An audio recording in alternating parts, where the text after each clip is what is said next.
Hello there, Alaskans, wherever you are. Welcome to the Must Read Alaska Show. Coming to you from somewhere in Alaska. This is the place where we talk about, you guessed it, Alaska.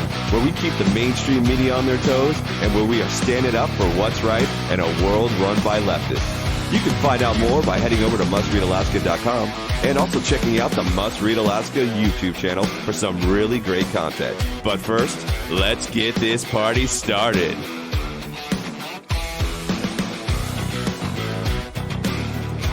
Thank you, Scott. Hello and welcome everybody to the Must Read Alaska Show, coming to you from somewhere in Alaska. We're the place for conservative news, and we're standing up for your constitutional rights as Americans and your freedom to live, work, and play here on the last frontier. I just want to thank everybody who reads Must Read Alaska, whether it's at our www.mustreadalaska.com or if you get the newsletter. Thank you for liking and sharing our content on Facebook. We are up to 23,000 followers on Facebook, and we appreciate every single one of you.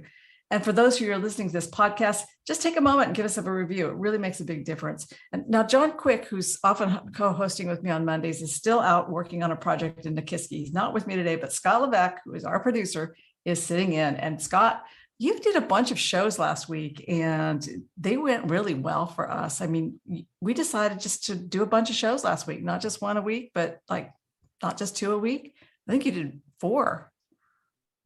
Yeah. So we did every day except for Friday. We got some potential bonus content out of that, but yeah, we went with 4 shows last week, and it was pretty amazing. The response from our listeners here, who are always incredible.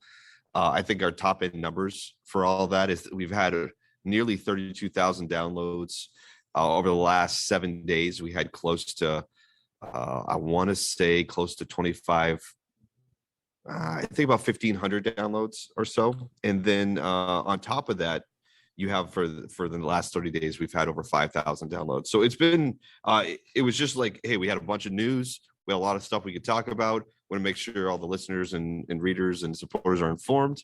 And it just worked out really well. And so I think we want to make this a little bit more of a habit, a rule, as opposed to an exception. Yeah, so we talked about it before we went on the air here. We talked about maybe just launching into much more regular podcasts, not just my Monday podcast and your Wednesday podcast, but trying to do it on maybe 4 days a week. And so listeners can sort of look forward to that. And I'm really excited about that. I'll at least join with you on one of those. I'll do Monday, and then I'll join yours whenever, Thursday, Friday, whenever you get yours done. So everybody who's listening, thank you so much for all the feedback you've given us and helping us make this decision. And Scott, you did a great job. Well, thank you. It was, like I said, it was a lot of fun. Those who listen know that I don't have a problem talking and sharing my opinion on things. True fact. Yeah. Hopefully I appease those who just want to hear the news. And also if you like my commentary, that helps as well. But like I said, one of the biggest things we want to do is provide the content the listeners and readers and supporters want to see and read and hear. And it just seemed to be working out well. We got a lot of hot topics to talk about. So let's go on to those. What's going on with the Assembly in Anchorage is our first topic. And it looks like at least 2 of the mayor's staff has COVID and have COVID. And so the mayor's office is closed, at least until Wednesday. We know that. People are working from home. A couple of them are in bed, just recovering. At least 1 member of the Assembly has COVID that we know of. And but it appears that the leadership of the Anchorage Assembly is going to go ahead with the Tuesday night meeting. And that is supposed to be the continuation of the hearing on AO 2021-91, which is the mask ordinance, so that everyone in Anchorage has to wear a mask whenever they're in public. And that has been that particular hearing's gone on for 6 days. It would be its 7th day. It would have been that on Friday, but then it became known that there was exposure to COVID on the Thursday night meeting. And of course, they canceled that hearing for Friday and Saturday, and probably are going to go ahead with it. I looked on the schedule a little while ago, and Scott, they haven't canceled that meeting yet. So I guess they intend to go ahead. Well, yeah. So a couple of things on that. Number one is, as many of you heard last week, this is the process for which we have set before us. We have a ordinance that's on the table for public testimony, and the public has come out. Now, the problem we're seeing, Suzanne, is that a I don't think many on the assembly, particularly those on the left side, really appreciate the fact that the public is exercising their right to publicly testify either for or against. I mean, obviously, many of them don't mind the for, but it's the against people, those that don't want the mandate to go through, that seem to be raising the ire of the left-leaning assembly. And so what's really interesting is what's going to happen on this Tuesday meeting, because like you said, this will be technically night 7, a public testimony. The public is not backing down in terms of appearances there. They keep readily going through. You're seeing kids ages 6, 7, 8, 9, all the way up through adults 69, 70, 89. So you're getting that wide swath of public testimony. It's been pretty powerful to watch. But let me ask you this, Suzanne. What I'm seeing, I'm going to back up for a second. I said this before. It is now becoming a family affair that we turn on the Apple TV, go to YouTube, and watch these assembly meetings. Me and my wife with popcorn, a nice soda pop, and we just chill. So what I'm seeing is powerful testimony from a variety of different age groups who've been affected in a multitude of ways.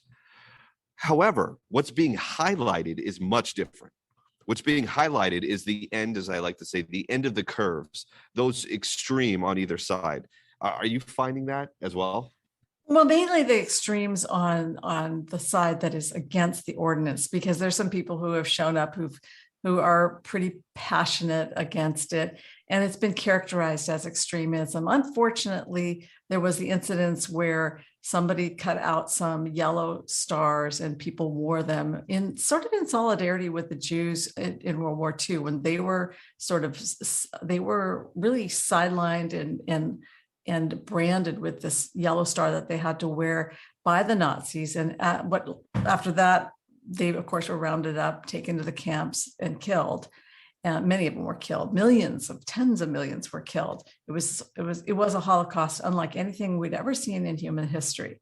But the people who are against this mandate are trying to make a point to the assembly that this is where it starts. It starts by separating people into the clean and the unclean, the clean being the people who have the vaccine or who wear the mask, and the unclean being the people who are not in that category.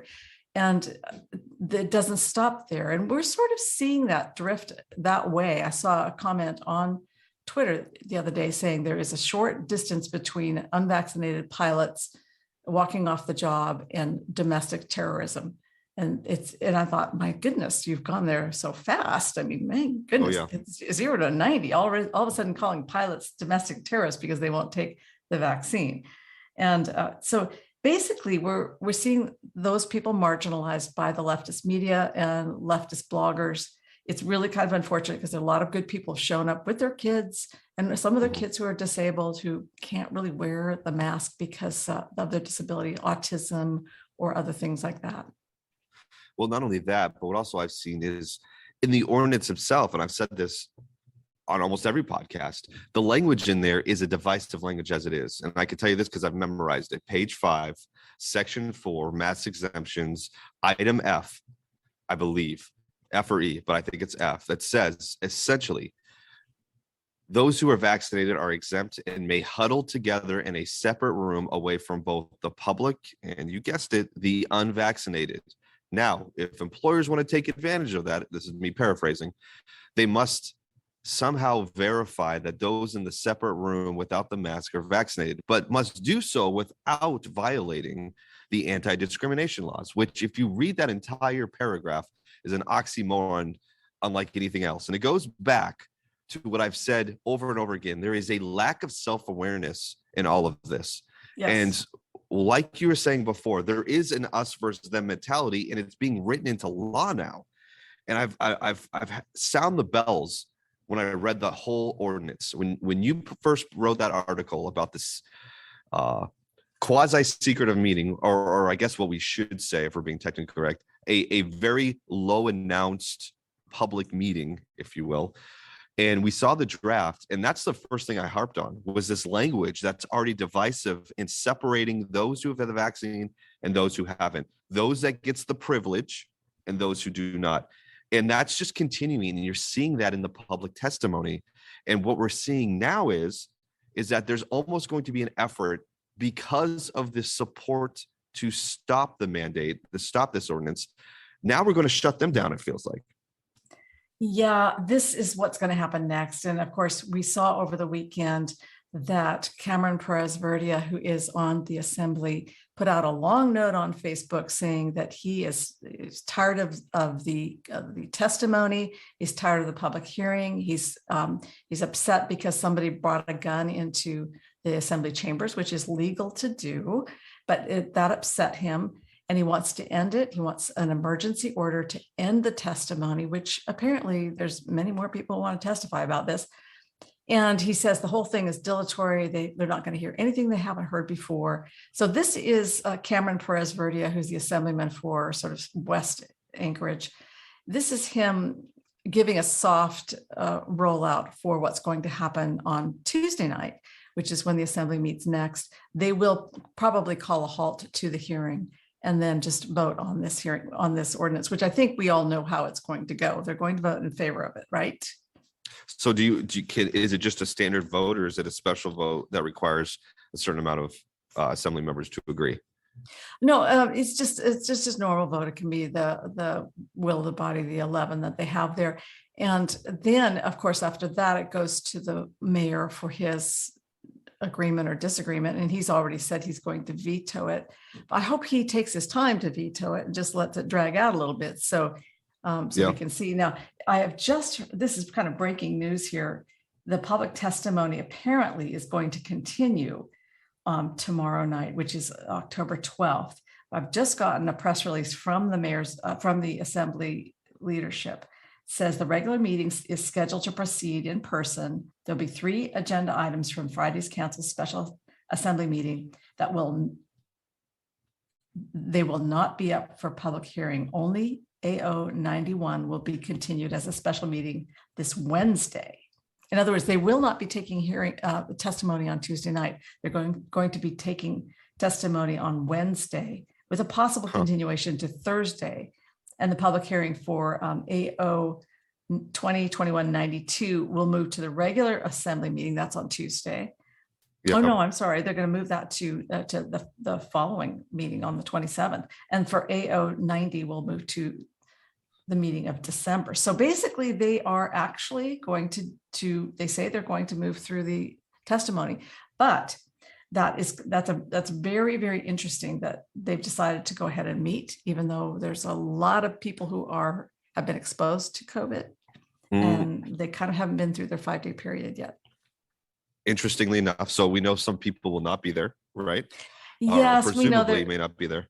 Yeah, we know some people. Now we know that Chris Constant has been in Las Vegas taking some time off because apparently he needed some time to chill, which is true. He did, because he's been very emotional. As an assembly member, he's acted very emotionally and angrily at the public. So good. I hope that he had a really good time in Las Vegas. That vitamin D helps. That vitamin D helps. Oh, man. Yeah, that is exactly right. Well, the longer they actually delay this, the more the numbers keep going down. So the public has been trying to delay the vote. And we know that. I mean, this is the people's filibuster. We've called it that on Must Read Alaska.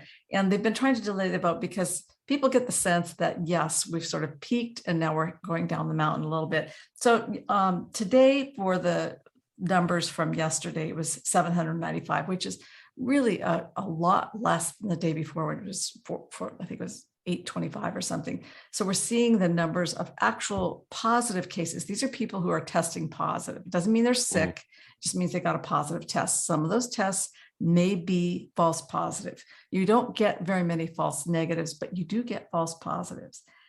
And then 228 of those people are in Anchorage. But the one thing that's important to remember is that all the ICU beds right now in Anchorage are full, and the hospital staff, many of them are getting ready to be fired next Monday. So what that means is you can only have an open ICU bed if you have an ICU nurse. And if you're firing your nurses, then you have fewer beds.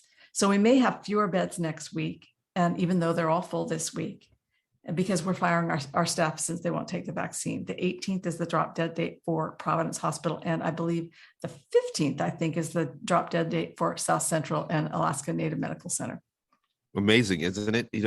This entire scenario at the hospitals feels a lot like the gaslighting from the assembly.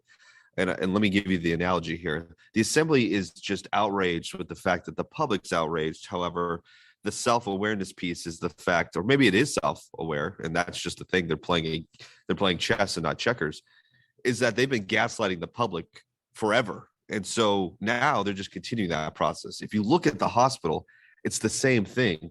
They went through 2020. The frontline workers went through 2020, put themselves in harm's way. Were tending to those in need, well, whether having COVID or other things, while still being exposed on a daily basis. And now the hospitals have said, hey, thank you for your service. If you don't do what I tell you for this vaccine, the vaccine that you didn't have through the worst part of the pandemic, yeah, if you don't take that, we're going to go ahead and let you hit the road, Jack.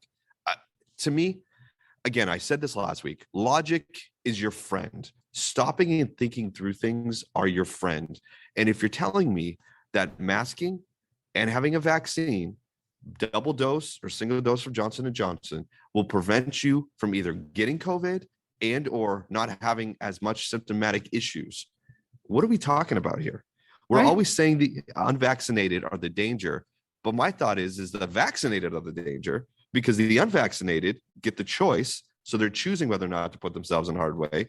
And also, do we not forget that right now, as those numbers come out, 795, 228 in Anchorage that have tested positive, many of those are going to now be fully vaccinated people testing positive for COVID. I mean, didn't we have that on the mayor's office? Yeah. I mean, what are we doing here? Can we just, Suzanne, I'm just asking for people to have a little common sense, which apparently is not common. The other thing that we're seeing in the hospitals is we're seeing a lot of bullying. And Oh, yeah. we're hearing from hospital workers, particularly from South Central and Providence. I got to say, we are not hearing complaints from the hospital workers at regional, that for some reason their workers are not being bullied. At least I haven't heard of it yet, but I have been contacted by numerous hospital workers, and I'm talking about mostly medical workers. Some are in other positions. They do things like they work the paperwork kind of stuff for you. Mm-hmm. But they've reported intense bullying in amongst the medical staff, and to the point where some of these people have put together a group, and it's an underground group. And my understanding now is there's 140 of them that have gathered, and these are mostly people at Providence. 140 of them have gathered, and they have an underground group. It's a support group. They share information. A lot of what they're doing is sharing scientific papers with each other. Yeah. And talking about what they're going to do next, because they all think they're going to be fired on the 18th. Now, I don't think they'll all be fired. I think what's going to happen is on the 18th, the folks at Providence who haven't been vaccinated are going to end up on the bad list, the naughty list. Right. And they won't fire them right away, but they won't accept their medical exemption, or they won't accept their religious exemption. They may have filed it with the hospital, but the hospital will just hold it. They'll hold it until they find somebody to replace that worker, and then they'll call the worker and say, your medical exemption has been refused and you're no longer being scheduled. And that's their way of saying you're fired, is that you're no longer being scheduled. Now, Right. I want to make a disclaimer here. I am vaccinated, and I also have had the booster shot. I am not an anti-vaxxer, but I am completely in favor of people being able to self-determine. For me, Sure. It made sense because of my age, my health profile, and because I travel a lot.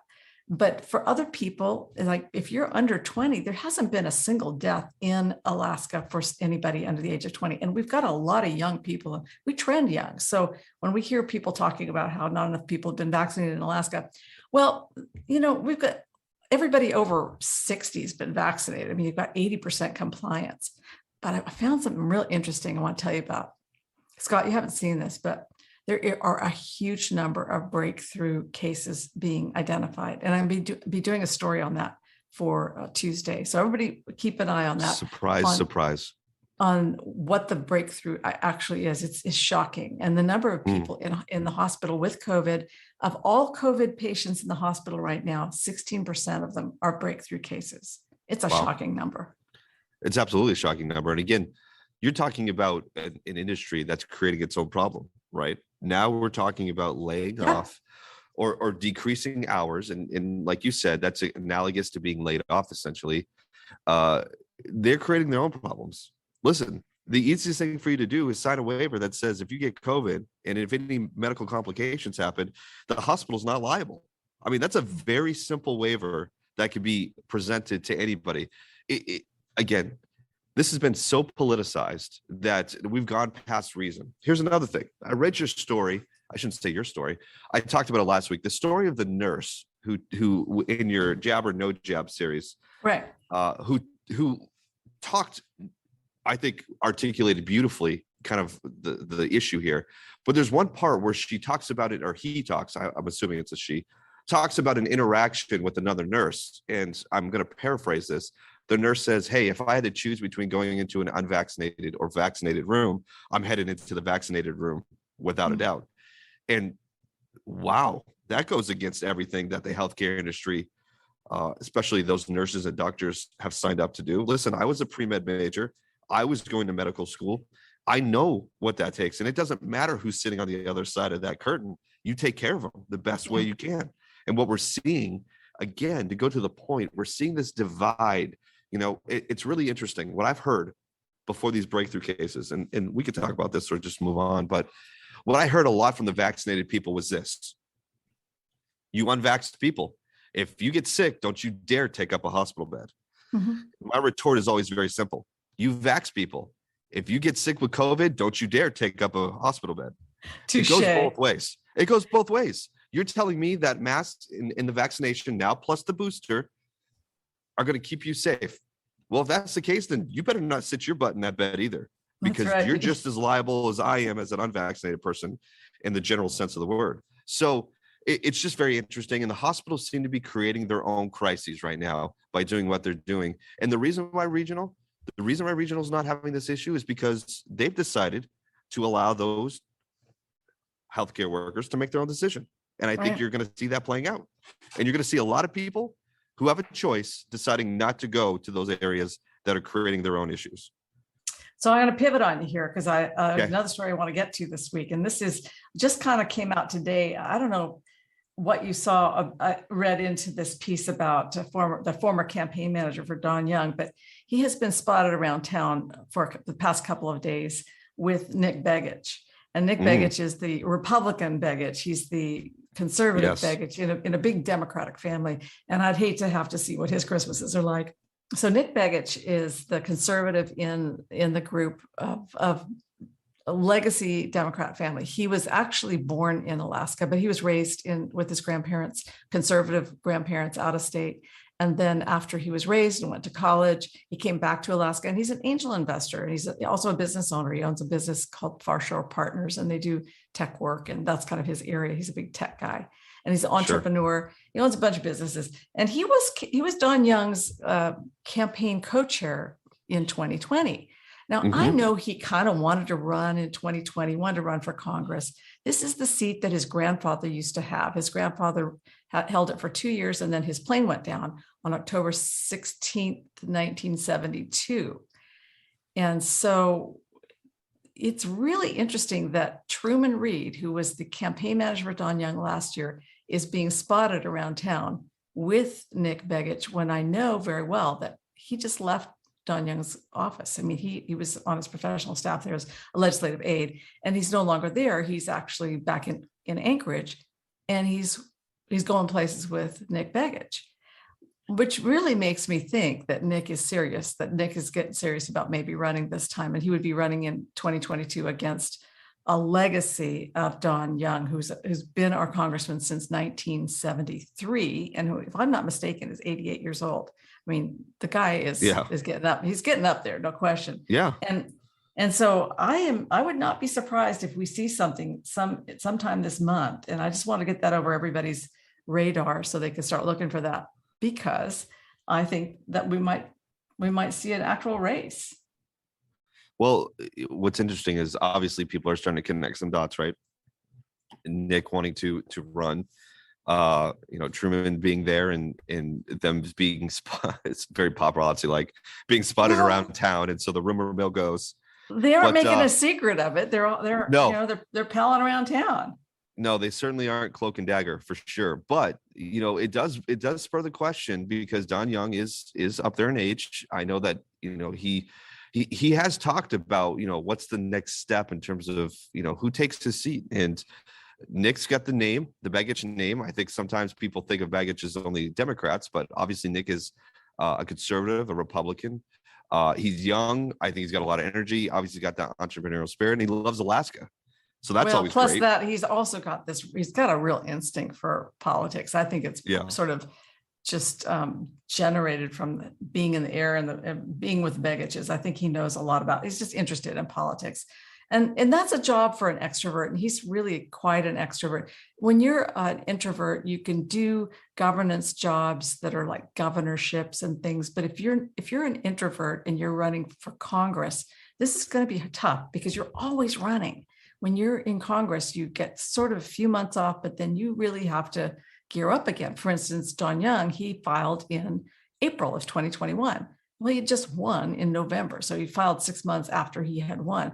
You've got to be an extrovert. You've got to love people. You've got to love listening to people and talking to people and being with people all the time. Now, that might not be the job for everybody. People think they want to go and work in that particular role. Think about whether or not you want to be sort of in the people's house, which puts you exposed to people a lot more. Now, it'll be very interesting to see whether or not there will be other people that will jump in on this race, because I don't think Nick will be the only one that runs. I mean, we definitely will see a Democrat run. Oh, for sure. Yeah, I don't think they're going to leave that seat or that race unfilled.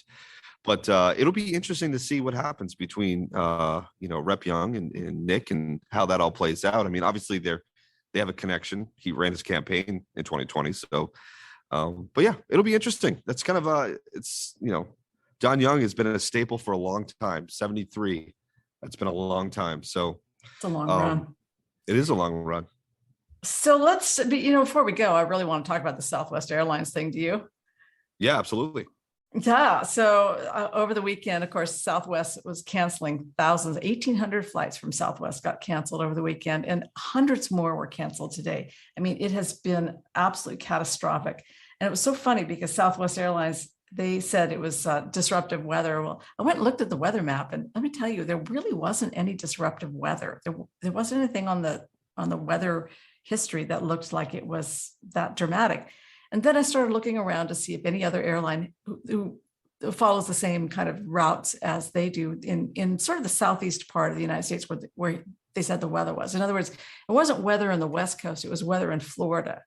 And right. all these other planes like American Airlines and Spirit, they were all pretty much running on schedule.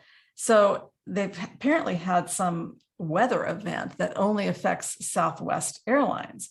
Or Don't you hate that? Don't you hate that? Thoughts and prayers, man. Yeah. Or it's what people are speculating, which is the pilots have done a sort of a soft walkout because they are coming up against their vaccination mandate. And right. I know the pilots union has said that it really wants to have, so it's the Southwest Pilots Union, Southwest Pilots Association. They've said that they really want to have something from management that tells them if these pilots get their vaccinations and they have an adverse reaction that prevents them from passing their physicals, will the company then pay for them for the rest of their lives, because they won't be able to fly. They won't get their medical certificate, which they have to do routinely. Right. So this is really getting interesting because today they've had hundreds more cancellations with Southwest. In other words, their problem continues. It's an absolute collapse of an airlines. Well, I don't expect you to do this because you wrote the piece, but you did write a piece under the title "Breakdown: Southwest Airline Blames Weather FAA for 1,800 Cancellations." And if you want to read it, it's pretty interesting stuff. I think it's a bold move for Southwest to actually go ahead and start blaming the FAA and everybody else, with the exception of this. There's a great quote in here that I want to read because I think it really boils it down. It's from the Southwest Airlines Pilot Association. And it says it's not an official or unofficial walkout, but they blame poor management on the airlines. And it's, quote, "Our pilots will continue to overcome Southwest Airlines management's poor planning, as well as any external operational challenges, and remain the most productive pilots in the world. They will continue to be focused on their highest priority, safety. Southwest Airlines Pilots Association pilots are true professionals and will always maintain the highest level of responsibility to their crews, their passengers, and their airlines. So that was what was you quoted in that article, which I find fascinating, because what you're doing is you're pretty much calling the bluff of Southwest Airlines. It's not the FAA, it's not weather, it's your poor management that is really the issue. And I think it's fascinating. My question is really this: are unions going to start to have to oppose these forced vaccinations based on the possibility of an adverse reaction that would prevent one of their constituents from actually working? I mean, this is fascinating. It is actually. Well, I see what the FAA said. They said there's been no FAA air traffic staffing shortages, so you can't blame us since Friday. Flight delays occurred for a few hours due to widespread severe weather, military training, and limited staffing in one area, the Jacksonville en route center. Some airlines continue to experience scheduling challenges due to aircraft and crews being out of place. Yes, in other words, home with their feet up, playing video games. So basically, what we're seeing is workers sort of taking action on their own. Now, I don't think they can do this legally, just have some sort of a strike or a walkout. So I think they're being a little bit coy by saying that this is not a walkout, when it very clearly looks like a walkout. Either that or Southwest Airlines is so badly managed that all of us should reconsider. Well, it definitely sounds like that's the latter explanation is the route that Pilots Association is taking. However, 1,800 flights. I mean, think about the revenue lost in those cancellations. It was like a third of them. It was unbelievable. I mean, what a major hit. And listen, if you're going to make a statement, the best way to do that is somebody's pocket. That's the best way to do it. Hit somebody's wallet and they'll start to reconsider. But again, I always ask the question, how far are we willing to push this, right? And how far are people willing to take before they've had enough? And it sounds like, and it looks like that, at least in the Southwest side of things, they're not willing to, which is ironic, because this past week, President Biden decided to use his platform to say, hey, we shouldn't worry about this and about that. We should really focus on the main story. And the main story, apparently, in President Biden's head, is the fact that American Airlines went from about 30 or 40% vaccination to over 90%. That was, in his mind, the main story, not the fact that people are getting laid off, not the fact that Afghanistan is still a cluster, not the fact that the economy and jobs reports have been the lowest in the last couple of years. No. The main thing we should focus on is that my mandatory federal vaccination ordinance, policy, executive order, whatever you want to call it, has got American Airlines up to over 90% vaccinated. Are we missing the freaking boat or what here? Well, that's the power of coercion right there.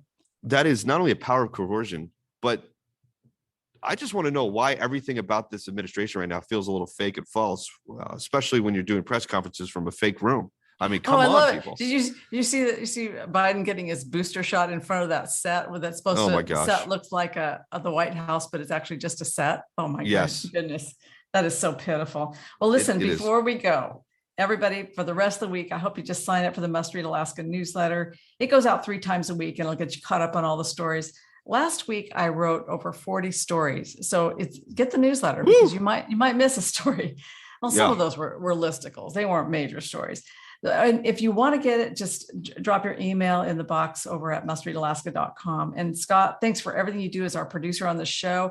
You make it all come together. And thanks for sitting in today. And I know you're going to do your show tomorrow, and maybe I'll be your guest on your show on Wednesday or Thursday. This is the Must Read Alaska show. And we appreciate your support, keeping us strong, independent, and thoughtful.